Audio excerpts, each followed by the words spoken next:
Hello everyone, welcome to my YouTube channel.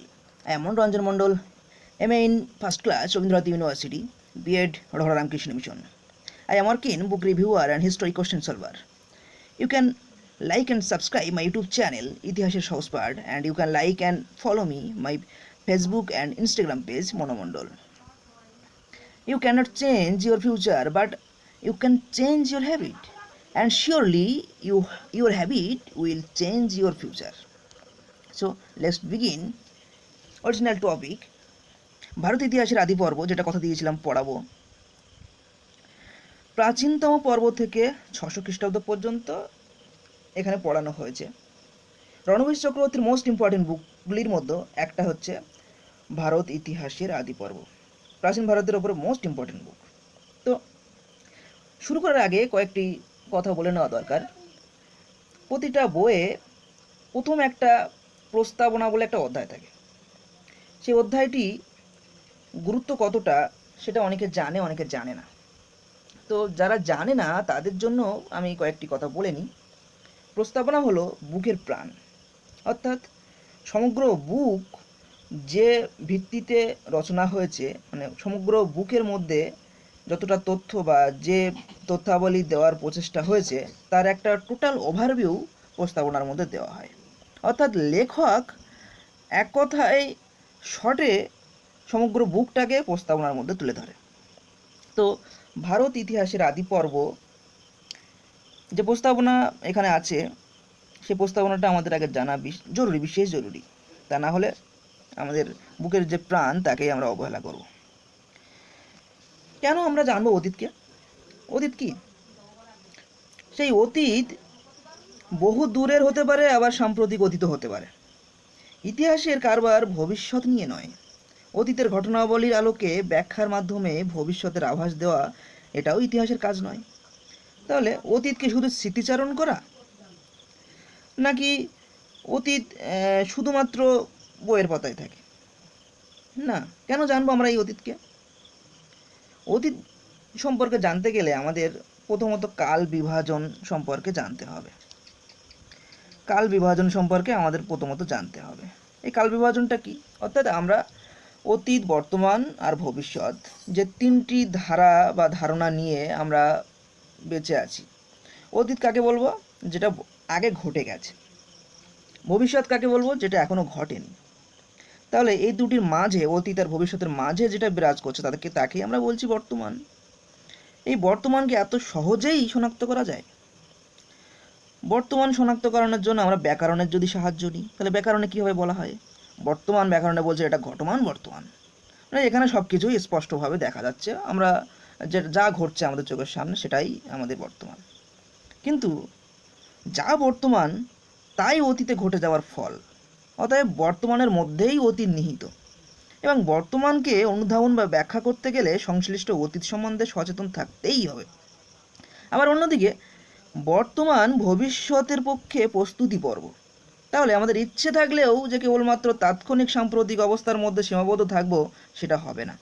তাই ইতিহাস নিছক অতীত বিলাসের উপকরণ নয়, বর্তমান পরিস্থিতির ব্যাখ্যার জন্যও কিন্তু ইতিহাস প্রয়োজন। আবার অন্যদিকে অতীত আর বর্তমান বিশ্লেষণ করে ভবিষ্যতের গতি প্রকৃতিরও আভাস পাওয়া যায়। তাই অতীতের পর্যালোচনা ব্যতি রেখে বর্তমানকে বোঝাও দুষ্কর। বর্তমান পরিস্থিতিতে মানুষ কিভাবে আসলো? আগুনের ব্যবহার কবে আসলো? আগুন কিভাবে তৈরি হলো? বা তারপরে মানুষের জীবনযাত্রা কেমন? এই সব কিছু, মানব জীবনের সমস্ত পরিবর্তন, পরম্পরা সব কিছু যদি আমরা জানতে চাই, তাহলে ইতিহাস বা অতীতের সাহায্য আমাদের নিতেই হবে। তাহলে কেন অতীতকে জানবো বোঝা গেল। পরবর্তী পয়েন্টে আসি। জাতি রাষ্ট্রের ধারণা কবে এবং কোথা থেকে ভারতে এলো? এই যে জাতি রাষ্ট্রের ধারণা, এটা আমাদের দেশীয় নয়, এটা ইউরোপীয় চিন্তাধারা। ইস্ট ইন্ডিয়া কোম্পানি আমাদের ভারতবর্ষে যখন আসলো, তারা সাথে করেই এই জাতি রাষ্ট্রের ধারণাটা আমাদের ভারতবর্ষে নিয়ে আসলো এবং আমাদের ভারতের ওপর চাপিয়ে দেওয়া হলো। এর আগে কিন্তু আমাদের এই জাতি রাষ্ট্রের চিন্তাধারা ছিল না। তবে জাতি রাষ্ট্রের চিন্তাধারা বাদ দিয়ে আমরা কি অন্য কোনো উপায়ে ভারতের ইতিহাস পর্যালোচনা করতে পারি না? হ্যাঁ, পারি। সেটা কি? উপমহাদেশীয় পরিচিতি। সেটা আবার কত পুরানো ধারণা। বলা বাহুল্য ভারতবর্ষ নামটি, যে ভারত শব্দটি আছে, তার ব্যুৎপত্তিগত অর্থ কী? ভারতবর্ষ নামটির, ভারত শব্দটির ব্যুৎপত্তিগত অর্থ হলো এই, ভরতের বংশধর। ভরতটা কি? ভরত হচ্ছে একটা জনগোষ্ঠী বা কৌম, তার থেকে এই ভারতবর্ষের মানুষের সৃষ্টি হয়েছে বলে এটা ঋগ্বেদে বলা হয়েছে। তবে প্রথম ভারতবর্ষ শব্দটি খ্রিস্টপূর্ব প্রথম শতকের খারবেলের হাতি গুম্ফা প্রশস্তিতে পাওয়া যায়। সেখানে প্রাকৃত শব্দে ভরধ্বস এই শব্দটির মাধ্যমে বোঝানো হয়েছে। প্রাকৃত শব্দ ভরধ্বস। ভরধ্বস কি? মানে ভারতবর্ষ। যেখানে এই ভরধ্বস বলতে বোঝানো হয়েছে মগধ বা মথুরা অঞ্চলকে। এই মগধ আর মথুরা কোথায়? গাঙ্গীয় উপত্যকা অঞ্চল, অর্থাৎ সিন্ধু বদ্বীপ যেটা বলা হচ্ছে, গাঙ্গীয় উপত্যকা অঞ্চল, সেটাকেই বলা হচ্ছে ভরধ্বস। এবার আসা যাক 4-5 বছর পিছিয়ে আসা যাক, চতুর্থ পঞ্চম শতকের দিকে। আবার এই যে ধারণা যে ভারতবর্ষ বলতে গেলে আমরা গাঙ্গেয় উপত্যকা বুঝি, এটা কিন্তু চতুর্থ পঞ্চম শতকে আবার সম্পূর্ণ বিনাশ হয়ে যাচ্ছে। তখন ভারতবর্ষ বলতে সমগ্র ভারতবর্ষটাকে বোঝানো হচ্ছে, হিমালয় থেকে কন্যাকুমারীকে। এটা বিষ্ণু পুরাণে আছে। এবার ধরা যাক জম্মুদ্বীপ একটা শব্দ পাওয়া যাচ্ছে। ভারত উপমহাদেশ বলতে জম্মুদ্বীপ বলে একটা শব্দ পাওয়া যাচ্ছে। জম্মুদ্বীপটা কি? যেটা অশোকের শিলালেখ হতে আমরা পাচ্ছি। অশোকের শিলালেখ হতে এই জম্মুদ্বীপ বলতে মৌর্য সাম্রাজ্যকে বোঝানো হচ্ছে। মৌর্য সাম্রাজ্য বলতে তৎকালীন ভারতবর্ষ আর এখন যে ভারতবর্ষ অনেক পার্থক্য আছে। মানে তৎকালীন ভারতবর্ষ বলতে তখন আফগানিস্তান বা পাকিস্তান, বাংলাদেশ সবগুলো একসাথেই ছিল মৌর্য সাম্রাজ্য, কিন্তু এখন সম্পূর্ণ পৃথক হয়ে গেছে, আলাদা আলাদা। তাহলে উপমহাদেশের চিন্তাধারাও যে কনস্ট্যান্ট, এটাও বলা যেতে পারে না। তার কারণ প্রতিনিয়ত আমাদের চিন্তাধারা পরিবর্তন হচ্ছে। প্রথম শতকে একটা ছিল যে সিন্ধু বদ্বীপ বলতে ভারতবর্ষ, তারপরে সেটা সমগ্র ভারতবর্ষ হলো, তারপরেও আবার এসে পরিবর্তন হচ্ছে। এরপরে স্বাধীনতা যখন হচ্ছে আমাদের 1947 15ই আগস্ট, তখনও দেখা যাচ্ছে উপমহাদেশীয় চিন্তাধারা পরিবর্তন হচ্ছে। কিভাবে? এটা সমগ্র ভারতবর্ষ বলতে আমাদের পাকিস্তান, বাংলাদেশ তখন ছিল 1947-এর আগে। তারপরে এসে পরিবর্তন হয়ে গেল। তারপরে আরও পরিবর্তন হচ্ছে 71 সালে, সেখানে পাকিস্তান আবার বাংলাদেশ দুটো ভাগ হয়ে গেল। তাহলে উপমহাদেশীয় চিন্তাধারা পরপর সবসময় পরিবর্তনশীল। আবার মার্কিন যুক্তরাষ্ট্র, কানাডা, অস্ট্রেলিয়া, নিউজিল্যান্ড, এই সব জাতিরাষ্ট্রের নামগুলো আমরা পাই। এরা অতীতাশ্রয়ী কোনো রকম ইতিহাস গ্রহণ করে তৈরি হয়েছে এটা কিন্তু পাওয়া যায় না। মানে এদের কোনো অতীতাশ্রয়ী ইতিহাসই নেই এক কথায় বলতে গেলে, যেটা ভারতবর্ষের আছে।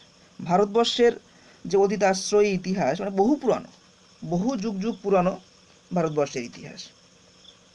এবার যদি আসি ভারতের ভৌগোলিক চিত্র, যেটা ভারতের ভৌগোলিক চিত্র কি যদি বলা হয় ভারতের ভৌগোলিক চিত্র, তাহলে ভারতীয় বিভিন্ন সাহিত্যে দেখা গেছে যে ভারত উপমহাদেশকে 5টি ভাগে ভাগ করেছে: উত্তর, দক্ষিণ, পূর্ব, পশ্চিম। আর এই মাঝের অংশটাকে বলছে কেন্দ্রীয় অঞ্চল।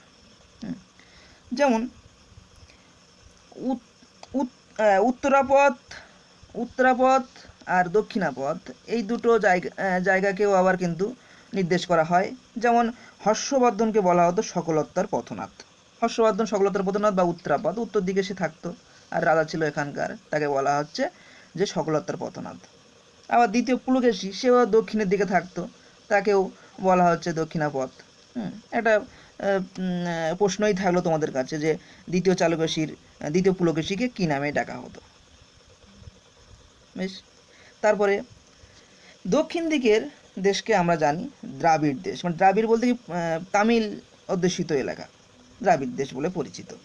আবার এর যদি ভৌগোলিক চিত্র দেখি, ভারতবর্ষের উপরের দিকটা স্থলভাগ হিমালয়, আর নিচের দিকটা আবার 3 দিকে সমুদ্র দিয়ে বেষ্টিত। মানে এটা একটা উপদ্বীপ বলা যেতে পারে। এখান থেকে বিন্ধ্য পর্বত, এই বিন্ধ্য পর্বত থেকে আমরা যদি দেখি যে 3 দিকে সমুদ্র, তাহলে এটা আমরা একটা উপদ্বীপ হিসেবে বর্ণনা করতে পারি। তেমনি এই যে নদী, এখান থেকে বিন্ধ্য পর্বত বা হিমালয় থেকে বেশিরভাগ নদী কিন্তু এই বঙ্গোপসাগরে এসে মিশেছে। তাই এখানেও কিন্তু প্রচুর উপদ্বীপ বা বদ্বীপ গড়ে উঠেছে, যেখানে ব্যবসা বাণিজ্যের কেন্দ্র হয়ে উঠেছে। পরবর্তী সময় বিভিন্ন উপজাতি বা দেশ এসে এখানে ব্যবসা বাণিজ্য করেছে, তার মধ্যে east India company, Dutch, French, নানান নাম আমরা বলতে পারি। এবার যদি আমরা দেখি যে ভারতীয় উপমহাদেশে বৈদেশিকরা বহু সময় এসেছে, এর বৈদেশিকরা ভারতকে কি কি নামকরণ করেছে, তাহলে প্রথমেই আমরা দেখব যে বৈদেশিকরা প্রথমত ইন্ডিয়া নামকরণ, যেটা গ্রিকদের দেওয়া।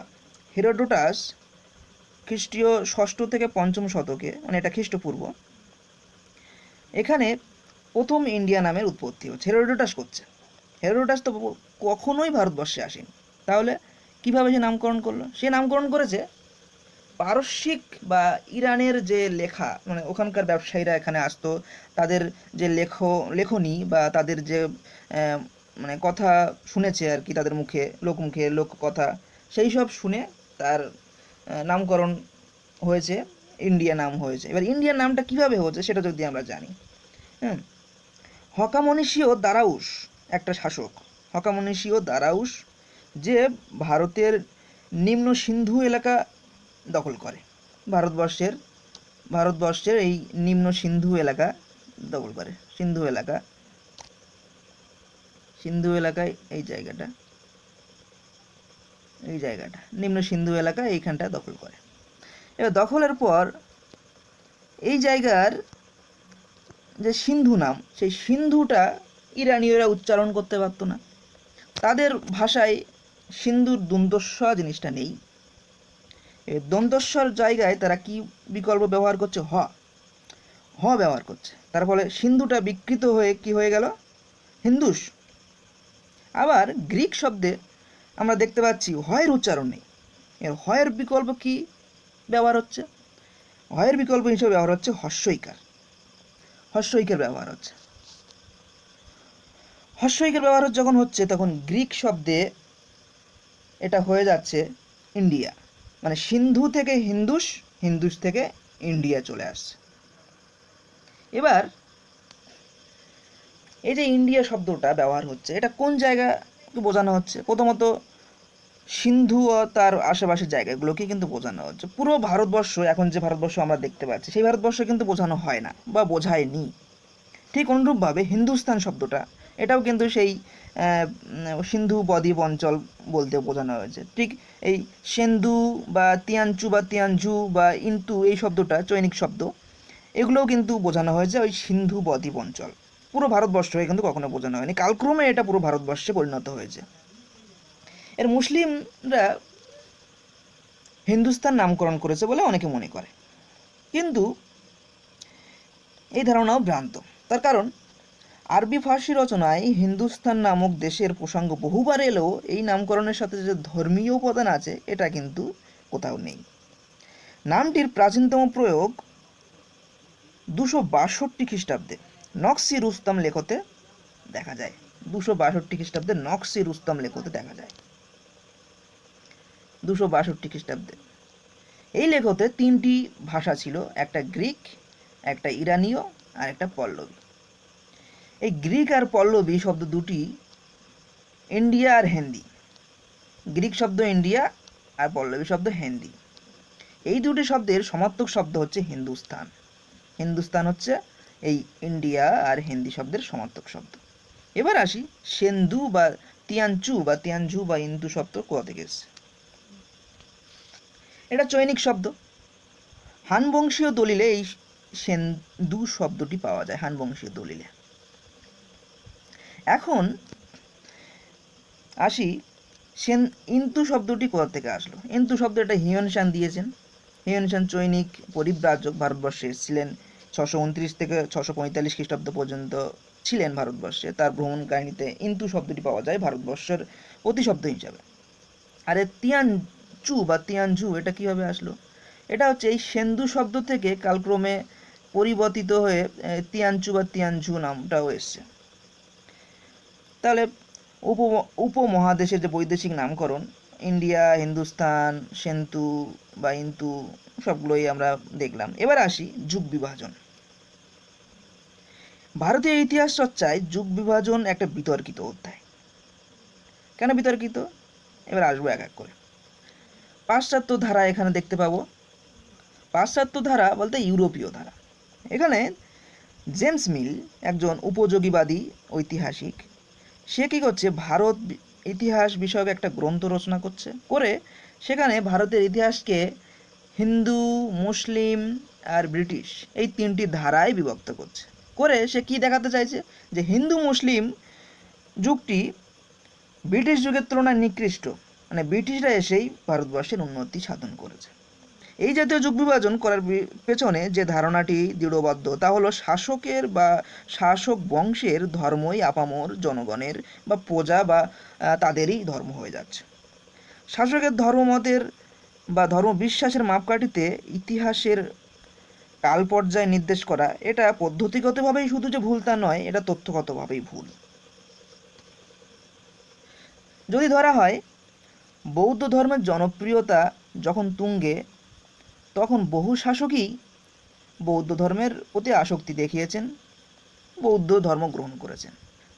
তাই বলে কি সমগ্র ভারতবর্ষ বৌদ্ধ ধর্ম গ্রহণ করেছিল? মোটেও না। আবার আসি মুসলিম ধর্ম। মুসলিম শাসকরা যে ভারতবর্ষ শাসন করেছে, সুলতানি যুগ, মুঘল যুগ, তাই বলে কি সমগ্র ভারতবর্ষ কি মুসলিম ধর্ম গ্রহণ করেছিল? মোটেও না। তাহলে ধর্মের মাপকাঠিতে ভারতবর্ষের যুগ বিভাজন মোটেও সম্ভব নয়, করা যায় না। ফলে যে বিতর্ক তৈরি হয়, এই বিতর্কটাকে চাপা দেওয়ার জন্য কি করা হলো, হিন্দু, মুসলিম, ব্রিটিশ শব্দ দুটি, এই তিনটি শব্দ তুলে নেওয়া হলো।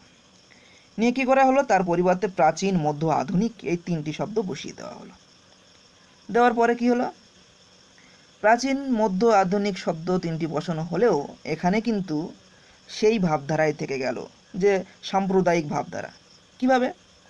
এখানে আমরা দেখতে পাচ্ছি মধ্য বা আধুনিক যুগের আগে পর্যন্ত সুলতানি যুগ, মুঘল যুগ, এই শব্দগুলো কিন্তু থেকেই যাচ্ছে।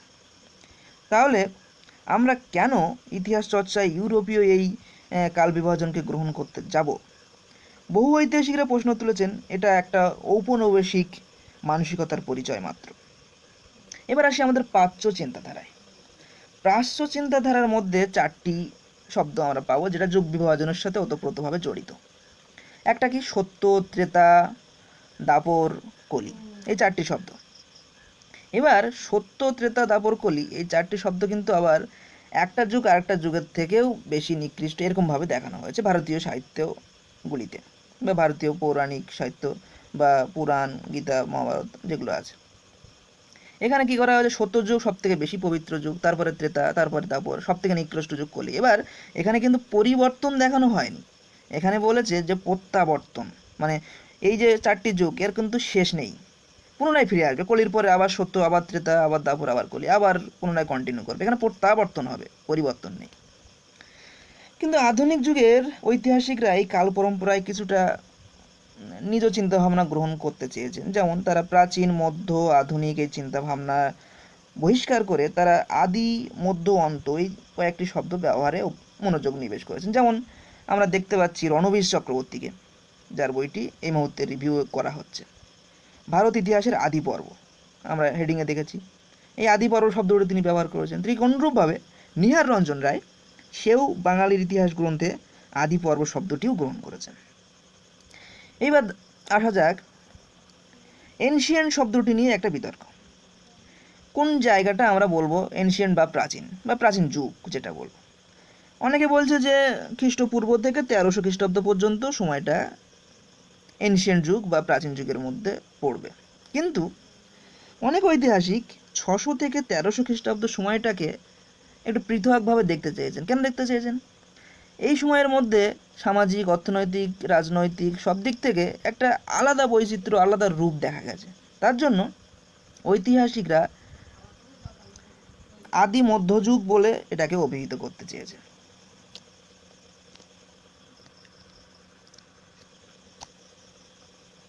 এরপর আসি 600 থেকে 300 খ্রিস্টপূর্বাব্দ।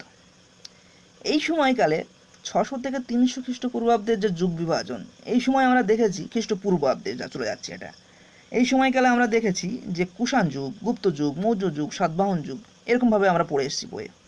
এই যে রাজবংশের নিরিখে যুগ বিভাজন বা শাসক গোষ্ঠীর নিরিখে যুগ বিভাজন, এটা নিয়েও একটা বিতর্ক সৃষ্টি হয়েছে। তার কারণ অনেকে বলতে চাইছে যে যুগ বিভাজন শুধুমাত্র একটা রাজবংশ এলো গেল তার নিরিখেই যুগ বিভাজন হবে, মানুষের বা জনগণের আর্থসামাজিক পরিবর্তনের কোনো দাম নেই। এক্সাম্পল হিসেবে ধরা যাক কুষাণ যুগ। কুষাণ যুগ ধরে নিলাম 100 বছর রাজত্ব করলো। তো 100 বছরের মধ্যে কি ভারতবর্ষের সমস্ত জনগণের বা যতটা কুষাণ সাম্রাজ্য ছিল সমস্ত জনগণ কি আর্থিক, সামাজিক, রাজনৈতিক দিক থেকে একই রকম ছিল, তারপরে পরিবর্তন হয়ে গেল? গুপ্ত যুগ যখন আসলো বা মৌর্য যুগ যখন আসলো তখন কি পরিবর্তন হয়ে গেল? যুগের সাথে সাথে মানুষের সামাজিক, সাংস্কৃতিক, অর্থনৈতিক সব দিক পরিবর্তন হয়ে যায়? কখনোই নয়। এই জন্য রমিলা থাপার এই যে শাসক গোষ্ঠী নিরিখে যুগ বিভাজনের যে চেষ্টা, এটাকে কিছুটা মানে বিকল্প চেষ্টা দেওয়ার চেষ্টা করেছে, মানে কিছুটা এড়িয়ে নতুনভাবে উপস্থাপন করতে চেয়েছে। তার recent trend in early Indian history আর early India from the origin to 13th century AD, এই বুকগুলোতে সে চেষ্টা করেছে যে ভারতবর্ষের যে কুষাণ যুগ, গুপ্ত যুগ, মৌর্য যুগ এইভাবে আলোচনা না করে মানুষের আর্থসামাজিক, রাজনৈতিক পরিবেশের ওপর গুরুত্ব দেওয়ার। তো এই পর্যন্তই আমাদের প্রস্তাবনার শেষ অংশ। রণবীর চক্রবর্তীর আদি পর্বে প্রস্তাবনা এখানে শেষ হলো। এর পরবর্তী অংশে 7খানা চ্যাপ্টার আছে। 7খানা চ্যাপ্টার এক এক করে রিভিউ করা হবে। আশা করব প্রত্যেকেই এই ভিডিওগুলি থেকে যথেষ্ট পরিমাণে তথ্য পাবে, এবং যদি চাও নোট ডাউন করে রাখো তাহলে সবারই উপকার হবে। Please subscribe and like my video, and thank you for watching.